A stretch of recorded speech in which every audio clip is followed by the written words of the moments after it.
तर मित्र हो, मी आली होती आपल्या टेरेसवर म्हणजेच आपल्या माडीवर आली होती. कारण की आमच्या घरचं हे ना अ, एक घरावर खिडकी आहे ती उघडी असल्यामुळे आतमध्ये पाणी येतं. त्यामुळे ती झाकायला मी वर आले होते. वर आले ते कव्हर केलं सगळं आणि झाकलं वगैरे. टीनं वगैरे टाकले आमच्या त्या खिडकीवर. नंतर मी खाली गेले. मग बघत होते खाली जात होते. तर मग काय झालं माहिती आहे का? मला तुम्हाला सांगायचं आहे की पावसा पाण्यामध्ये कशी सगळ्या गोष्टी बघून सवरून आपल्याला हे करायला पाहिजे. बघते तर खाली जाऊन काय होतं माहिती आहे का? एक एक छोटंसं ना सापाचं पिल्लू दिसलं मला आणि लगेच मी माझ्या हजबंडला बोलवलं. हे बघा की मोठी सापाची सही आहे म्हणून. तर मग ती सापाची सही मारायला त्यांना बोलवलं.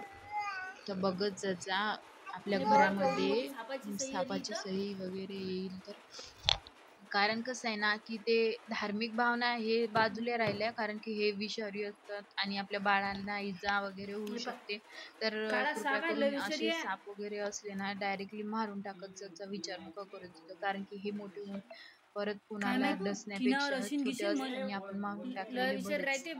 ठीक आहे, तर हे असे साप मारून टाकत जातात. बरंच झालं दिसली नाही हे.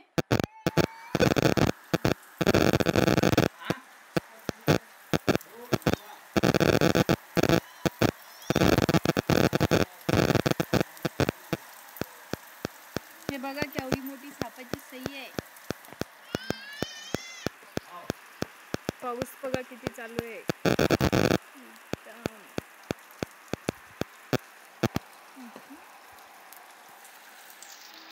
मारली का पुरी?